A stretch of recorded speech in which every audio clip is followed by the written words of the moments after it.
Hello, everyone, and welcome. I'm so glad you could join us today for the very first session of the Bruce Trail Conservancy's 2026 Winter Webinar Series. My name is Ryan Mikaloff, the Membership Engagement Coordinator with the Bruce Trail Conservancy and host of today's webinar. It's so great to see so many of our members here today. I want to take this moment to thank you all for your ongoing support of the Bruce Trail Conservancy. Your membership helps us to continue protecting and preserving the Bruce Trail. Today's webinar on low barrier trails will be presented by my colleague, Ali Schofield. Before diving in, I just want to go over a few things. Today's session will be recorded and posted to the Bruce Trail Conservancy's YouTube channel. Once posted, you'll be notified by email that the recording is ready. If you run into any technical issues today, you can use the chat function to message me and I'll do my best to help. Or you can contact me at my email at ryan.mikaloff@brucetrail.org. That's RYAN dot MICKELOFF@brucetrail.org. Our presentation today will be about 30 minutes with a Q&A at the end. Now, I'm excited to introduce our presenter today, Ali Schofield, who is the Manager of Communications here at the Bruce Trail Conservancy. For today's webinar, she'll be sharing her insights on low barrier trails, increasing accessibility on the Bruce Trail. Ali, thanks so much for being here today. I'll hand things over to you now. Thanks so much, Ryan. And thank you so much for everybody for being here today. As Ryan mentioned, I am Ali Schofield. I am the Manager of Communications for the BTC. And very excited to share with you about the Low Barrier Trails project that we've been working on over the last little while and some of our plans for the future. So I start today with an agenda just to let you know where we're going, begin with the end in mind, as they say. Thank you first and foremost for being here. Just want to start with some gratitude. As I mentioned, this is a very important project for us. We're very, very excited about it, and it's wonderful that so many people from our community are interested in learning more. So thank you so much for taking the time to be here today. We'll be talking about Bruce Trail for All. So, what is our responsibility to help more people experience the Bruce Trail? Our approach to low barrier trails, and so how we're going about identifying these areas, and the progress that we have made so far. And then we'll talk about the path forward. So, as I mentioned, we're in the middle of this project right now, and I'll share some of our goals and how we hope to get to certain deliverables there.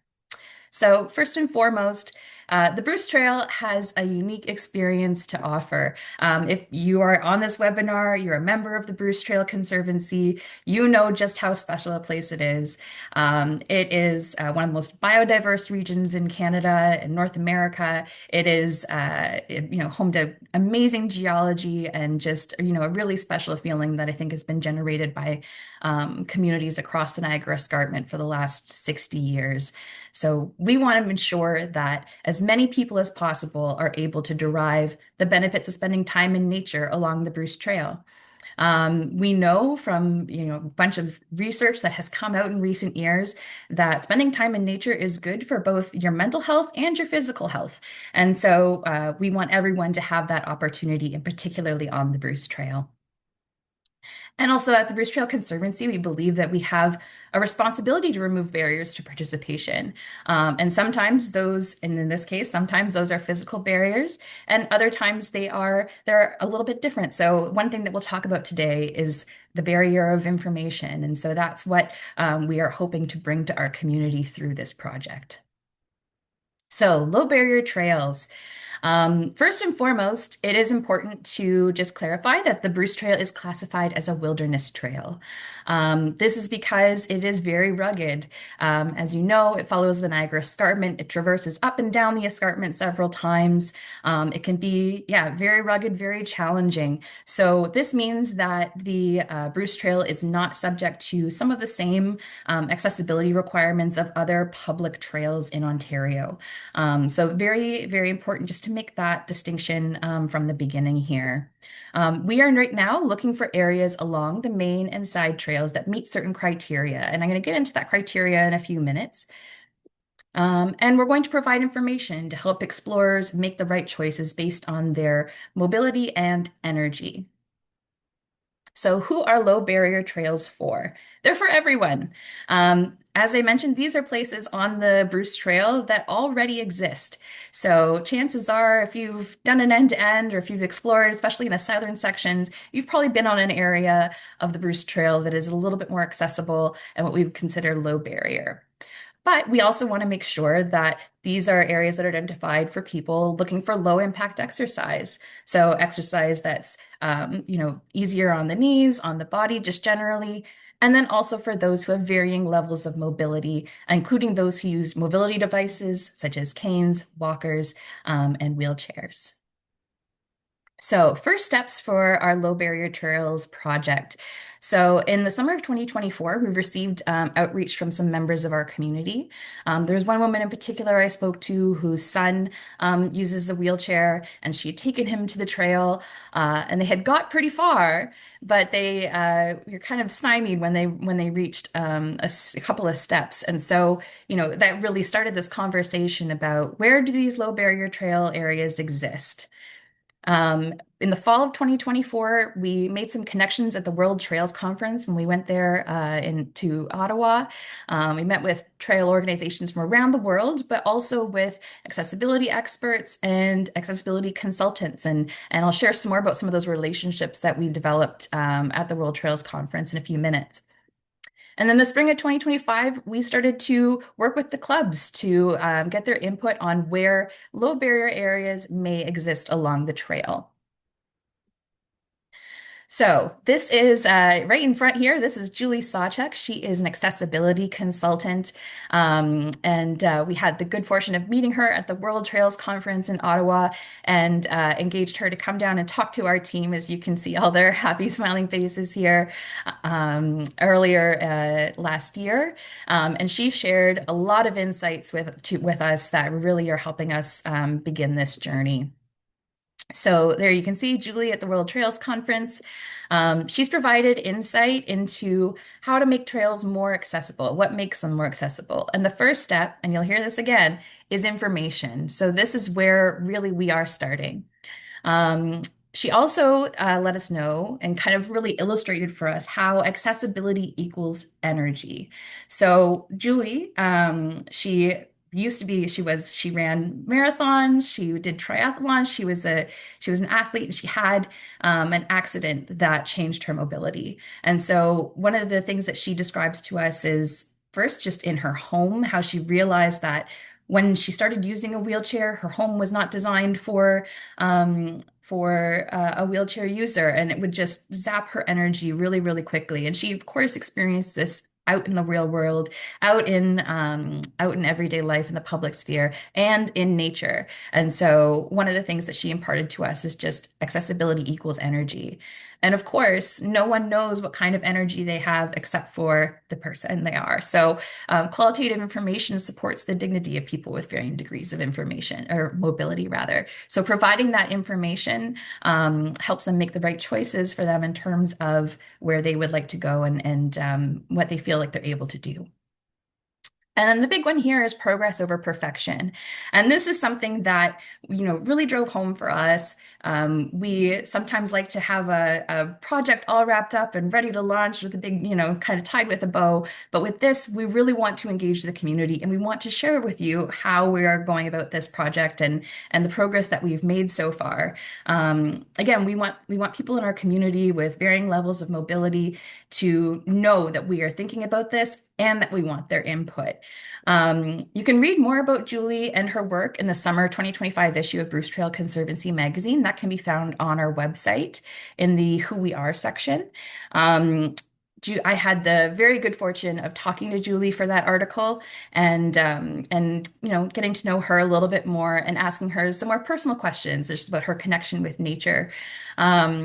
And one of the things that she said when I asked her, how did your relationship with nature change after your accident and once your mobility changed? And what do you miss the most? And she said, what I miss most is being able to touch trees. Prior to my accident, I was able to just walk up to a tree. Now, even being able to reach out and put my hand on the bark of a tree is a challenge. And so, this is something again that I think many people kind of take for granted is this physical connection with nature. And again, this really just drove home for me, how important it is for people of all abilities to be able to make that connection with nature and foster it and keep it. So our goals with this project are to identify low barrier trails, and engage people with lived experience in the work of designating and testing them. So again, we're looking for that qualitative information that we can provide to others. So we're going to develop resources with qualitative information about low barrier trails, where they are and what they entail. And we'll get into some of the details in a few minutes here. And then, of course, our primary goal is to remove barriers to participation, to foster inclusion and improve the Bruce Trail experience for all. And this is a part of our one of our major priorities in the Strategy 2030 strategy for the BTC. So we really do want to make sure that Bruce Trail is a welcoming place for everyone. So, our approach, seeking low barrier trail areas on the Bruce Trail. We are looking again for places along the Bruce Trail where low barrier areas already exist. So, we know that there are areas that are a little bit more accessible than others. And with using our criteria, we're going to try to find those places. It is important to note that we are not making any major changes to the trail. We are not paving the trail. We are not removing infrastructure that isn't, in need of repair or updating. We are just again seeking out these places and aiming to provide some information. And then as we go along, we will make considerate choices when we have made find these when we do find these areas where, is there an opportunity to upgrade infrastructure? When it comes time, is there an opportunity to provide an accessible porta potty instead of a regular porta potty? And of course, as we secure more land, where are other areas that we can build or create more low barrier trails? So these are the considerations, and this is something that the part of the criteria that Julie talked about. So I'll go through these a little bit. An accessible trailhead. First and foremost, you need a place to start from. One of the things that Julie mentioned when we were speaking with her is that you can have a large parking lot, but if there's gravel, for instance, that can get caught up in a wheelchair. So there are things that we really have to think about in terms of the surface and the terrain, even right from the very beginning, from the parking area. But making sure that that trailhead is accessible and that whatever the next stretch is it's easy to get onto the trail. So we consider terrain and surface. So is the surface grass? Is it muddy? Is there a lot of cover there from foliage? So considering those things, width as well, making sure that it is wide enough, especially for someone who uses a wheelchair, like you can see here on the left. Slope, of course, is a big one because that really, again, this is where the energy piece comes in, and also, it's a big consideration for most people. So, is there a big slope? Is the trail at a place where there's a bit of a ravine on one side, where maybe that's a bit of a hazard? Again, part of the criteria here. Other hazards to consider might include, tree roots or tree stumps that are on the trail. And yeah, and this is where the having people with lived experience kind of providing input on this process is really important, because something that one person might not see as a hazard, someone else does. So again, having that information is really important. Infrastructure. So when we have the opportunity, if we find a low barrier trail area, to upgrade the infrastructure and include a ramp instead of a couple of stairs, that's something that we can consider moving forward. Amenities, again, are also important. So even if we don't have like a porta potty in a certain area, can we give some suggestions as to where there are where there are accessible bathrooms and restrooms in the area around the trail? Again, providing as much information as we can to help make the experience the best it can be for people of varying degrees of mobility. And then, of course, points of interest. This is something that we want to share as well. We know that the Bruce Trail has so many beautiful vistas and interesting geological aspects. And, what can we point out to people to, share as much as these are the criteria or these are the conditions of the trail in this area. This is also something you can look forward to seeing. So pre-existing trail areas. So as I mentioned, criteria here, really important ones connected to a parking lot or accessible trailhead, the terrain, slope, and potential hazards. And then of course we want to share accessible amenities. These areas will be on secure parts of the Bruce Trail, so namely BTC nature reserves and conservation areas. So this is really important to us. We have hundreds of landowners that so graciously allow the Bruce Trail to cross their land. And we want to make sure that we are creating these trails on areas that we know for sure are going to be available in perpetuity. And so that's why we're focusing on that 72% of the trail that is currently secure. We have club support in identifying these areas. Our 1,500 volunteers, they know their club sections best. And so they have been really wonderful in saying, this is a potential option, or why don't we, create a low barrier trail in this area? So, it's been really wonderful so far to work with some of the clubs and to see their dedication and interest in creating these areas for people in their community. And what we have found so far is that primarily these areas are found in the southern sections of the trail. And that has a lot to do with conservation authority lands in those areas.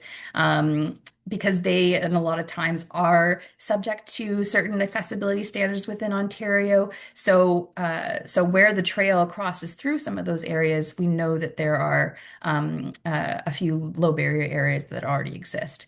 A couple notable exceptions, which we'll talk about in a few minutes, in the northern sections in Caledon Hills and in on the peninsula, we're working with AccessNow to map and provide information there. So our partnership with AccessNow. AccessNow is an organization that works with people with lived experience to provide qualitative information about trails and just out in the world. They have a wider platform that provides accessibility information about all sorts of infrastructure throughout cities and towns across Canada and around the world. But they have a specific trail program called Access Outdoors. And so that is what we're working with them on, particularly for those two areas I mentioned.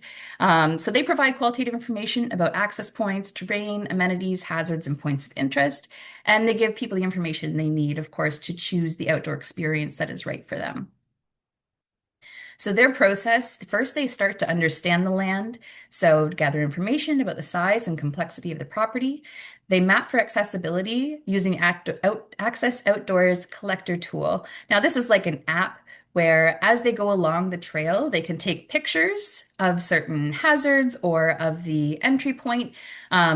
And provide a qualitative assessment. So they might say that it's wide here or it's narrow here. There's a slope here, and highlight those parts right on a map, which I'll show you in a few minutes.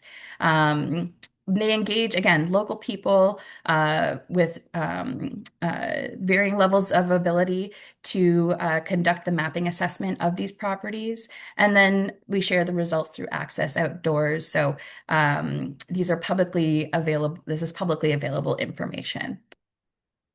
So our progress in identifying low barrier trail areas. As I mentioned, we are seeking these out specifically on areas that are owned by the BTC or in Conservation Authority lands, but we're working specifically with AccessNow on BTC-owned nature reserves. So far, we have mapped two areas of the Bruce Trail. The first was Riverside Woods, which the Upland Side Trail in the Caledon Hills section. And you can see on the right here, this is Mike. So we mapped this section of the trail in the spring this year. And we had the lovely benefit of Mike joining us out on the trail to provide his perspective and insights as we went through. And then we also did a mapping at Cape Chin, the Cape Chin driveway, later this year as well. So far, we have worked with Access Now to map these two areas. And the idea, hopefully, is that as we continue to secure more land, we will continue to engage Access Now as we identify these areas going forward. So just an example to show you what the Access Now platform looks like, and what our trail kind of map will look like when we're done here. So on the platform here, you can see this is the Sage On Trail in Richmond Hill. And you can see that they use kind of like a stoplight system, just to give a really quick visual representation of how accessible a part of the trail is. So you can see that most of this trail is green. We've got some yellow bits there, and each of these little icons here, they share more information. So you can see at the top of the screen here, it says WC. So there's a restroom there, but it does not look like it's accessible. There in the middle of the page here, you can see there are some benches, one that's not accessible and one that might be. Again, it depends on personal ability. And then there are other places here around like points of interest and terrain. And I'll show you a couple of these notifications and what they look like. So when you click on the access point here, this is great. So someone who has, uses a mobility device can look and see exactly what it looks like when you get right to the trail. This really helps kind of like level set expectations. And again, this goes back to the dignity piece, is that, what's more disappointing than getting excited about being out in nature and getting somewhere and then realizing that you can't go very far. So the picture here really, really helps just kind of set that expectation for when you're getting out onto the trail. They also, you can see here, they've included a piece on terrain. So they've noted that this is terrain that has a moderate width, that it is paved, but that it's also a little steep, which is why they've probably coded it as a yellow section. They provided some images here as well, but we have those tags that will help other people just make those choices again that are best for them. And they've also noted hazards. So this is why it's important to work with people with lived experience, because they will be able to point things out that maybe someone who doesn't use a mobility device might take for granted a little bit. So they've notified a hazard. They've notified a hazard here. There's a bit of a lip, it says, going from this brick pathway onto a boardwalk.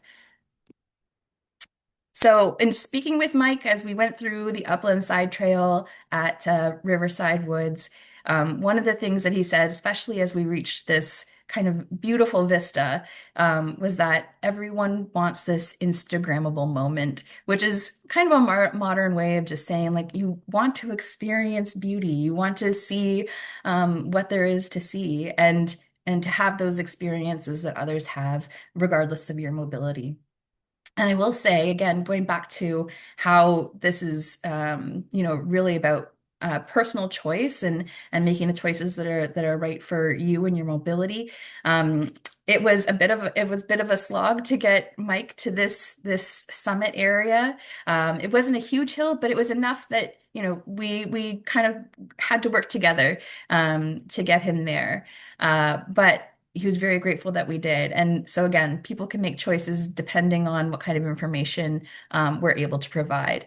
And another thing too, I'll mention while just sitting here, or he's sitting here next to this bench, is that these are other considerations that we can make. If if there is a bench somewhere, can we make sure that the area next to the bench is very level so that someone who uses a mobility device or uses a wheelchair can be there with whoever they're on a hike with, or just to enjoy the view on their own. One last thing I'll mention too about our experience with Mike on the trail is that Mike, who is a mapper for Access Now and has done a number of mapping exercises on different trails, he said that he couldn't remember the last time that he felt so immersed in nature. And so this was very touching, and really drove things home for me. And I think for those who are on the hike with us, is that again, we have such a special experience that we can provide to people with varying levels of mobility. And again, it just kind of drives home that we have the responsibility to do that too, and to share the Bruce Trail with as many people as we can. So future considerations for the path forward, accessible amenities, as I mentioned, we're looking at, if we find a low barrier area, can we switch out a porta potty to be an accessible porta potty? Can we create, or instead of just ordering or creating a regular picnic table, is there one that we can get that has an accessible section that's kind of cut out so that someone can sit at the picnic table with others if they're on the trail with other people? We will continue to build ramps and low barrier infrastructure where possible and appropriate, again, specifically in these areas. And then as we secure more land, we can consider creating more low barrier trails. Our clubs, again, they are just so expert at finding wonderful areas for the Bruce Trail to go through, or beautiful side trails that have great points of interest. And so this is just another thing that we can be considering as we're considering trail development going forward. Resource development. So as I mentioned, the first barrier to participation is information. So resource development is where we're really focusing our energy right now. So we are cultivating a list of low barrier trails along the Bruce Trail and sharing what they entail. And this will be done both through Access Now on those two nature reserves, and then also through the BTC website and as a printed brochure. That will come out probably a little bit later this year or early next, as we continue to gather all of this information. So areas mapped with Access Now, as I mentioned, Riverside Woods and Cape Chin will be available on the Access Outdoors app. And when that comes to pass, which we think will be in the next few months, we'll be sharing that information both in our Bruce Trail Bulletin e-newsletter and then also on social media so that people are aware they can access that. And then in the future, we would look to include this information in Bruce Trail reference and guide. So we don't have another guidebook coming out for a couple of years, but at that point, we will hopefully have enough information that we'll be able to include that in the guidebook as well. And then integrating it into the Bruce Trail app in the future as well. So again, we're kind of in the middle of this project right now, but this is what the outlook is and what some of the goals are. So in conclusion, the Bruce Trail just keeps getting better. We will receive their data from Access Now. It'll be integrated into Access Outdoors very soon, and continue engaging members of our community. And this is really important. A part of, doing this webinar today and sharing this with all of you is that we want feedback, we want questions, we want to be thinking about things maybe we haven't thought about yet. So we really are keen to have a collaborative relationship with our community as we're developing this project. We, of course, want to continue identifying low barrier trail areas. And I would add to this that, potentially there are other resources that might be helpful, or things that might just be a little fun. Maybe at some point we want to, lead certain hikes that are dedicated to low barrier trails. Or maybe there's something else, like a different blaze system, or there are lots of ideas that I'm sure are out there, and we're happy to continue to cultivate those and continue identifying those areas. And then, of course, help make the Bruce Trail a great way for people to connect with nature and to experience nature. It is already for so many. We know that last year we had over 1 million unique visitors to the Bruce Trail. In 2024, we had 1 million unique visitors to the Bruce Trail. So we know that it's beloved by so many, and we just want to extend that opportunity to as many people as we possibly can. So that's it for me for right now. I'm happy to take any questions. And then I've got my email address on here as well. If you would like to send some thoughts or ideas or anything at all, please don't hesitate to reach out to me directly. Again, we're kind of in the middle of this project, but I really look forward to providing updates on this as we move forward. Awesome. Thanks so much, Ali. That was a great presentation. A lot of great information. And like you said, it's progress, not perfection. We're pretty much in the middle of this project, so we've shared what we've shared now, and we'll see where it goes from here, and excited to keep seeing how it grows. As Ali mentioned, we're going to move into the Q&A section now. So if you have any questions, you can use the Q&A function in the bottom, or you can raise your hand and I'll unmute you so you can ask your question live. We already have one question from Karen Bergman asking, will these trails be identified at the trailhead? Yes. So again, this is something that we're kind of thinking about how we're going to do this. We'll have the resources, of course, but I imagine there probably will be some signage there too, to identify that this is where a low barrier trail exists, and also to talk a little bit about what kind of equipment is available or can be used on this area of the trail. We know that there are some concerns, or there probably will be some concerns about bikes and that sort of thing. So we do want to make sure that it's very clear that these low barrier trails are still for hikers and for those who use a mobility device. But we do want to make sure that as much as possible we're keeping mountain bikes off those areas as well, and that's very clear from the outset of the trail. Another question here from Mark Glendon asking, do you have tools slash assessments to support trail users with auditory and visual impairments? This is a great question. So this is right now we are focused on the mobility aspect, but Access Now does have tools and a system for those with visual and hearing impairments as well. So that is something that we'll probably explore a little bit more going forward. But yeah, great question, and we'll keep you updated as we learn more about that. Great, thank you. And Karen just added to her comment, or initial question, that parking will also have to be considered as well. 100%. Absolutely. That was one thing that Julie mentioned right from the get-go is again, if she gets out of her car, because she has a car that she can drive on her own. But if she gets out of her car and she can't move around because there's gravel instead of pavement, and so these are the considerations that we'll have to make, and luckily we have people within our community that we can work with on that. But we have a good awareness ourselves now too, to be able to provide some of those, or create some of those easier experiences to get on the trail. Absolutely. Just a few comments of support and gratitude from Marie and Adam and Tim Johnson. Thank you for Thank the you. work that is being done here. Just wait another minute or two just to see if there's any straggler questions coming in. I'll take this moment to remind you all that this is recorded and will be shared with you by email once it is posted. There will also be reminders about our other upcoming webinars in February and March.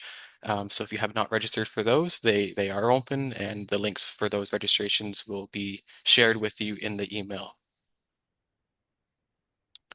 And A actually, one question. thing that, oh, Yep, sorry, go go ahead. ahead, Ryan. A question here from Ruth Moffett saying, there are different tools that can be used for mobility. Will there be considerations for trails dedicated for people that use walkers or canes? I think, again, we're kind of looking at providing the qualitative information. So we don't necessarily want to say these, there are sections of trail that are only for these devices, or that we want people to be able to make their own choices. So it's about providing more of that qualitative information. And hopefully at some point, like with Access Now, we provide those pictures as well so they can see if it's something that would be accessible for walkers or wheelchairs. But I think the other thing too is that we know a lot of hikers already use hiking poles. So canes and that I think will be pretty adaptable in those areas. But we just want to provide as much information as possible so that regardless of what kind of mobility devices people use, they can make the right choices for themselves. Perfect.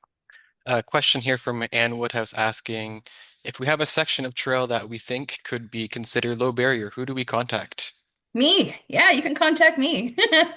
Um, again, my email is just right there on the screen. You can also just reach out to info at Bruce Trail and they will send that over to me. I also work very closely, of course, with our Director of Conservation and Trail, Adam Brylowski, on this project, and he's been engaging our trail volunteers to help identify some of these areas. So you can reach out to me. We'll be again kind of collating all of that information, and then yeah, and engaging people with lived experience to go out and test them out and give us their perspective.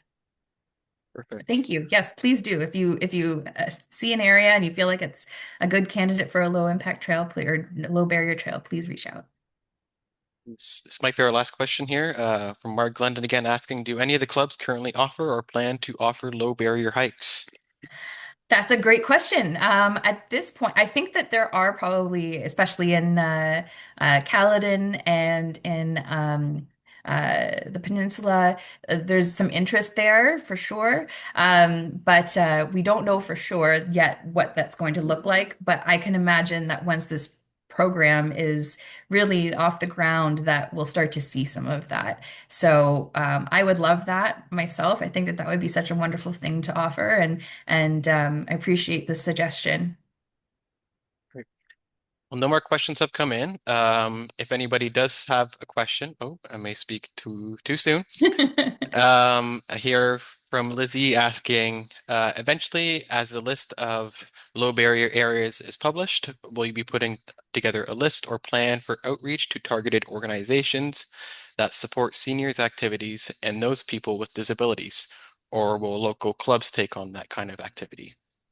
Yeah, so I think we will, and especially where there are kind of I think okay, in terms of the outreach from like the head office, when there's a provincial organization or something that we can reach out to share this information, we absolutely will, and we will work with the clubs because again, our clubs, they know their communities the best, and so we'll work with the clubs to identify some organizations that we can reach out directly to.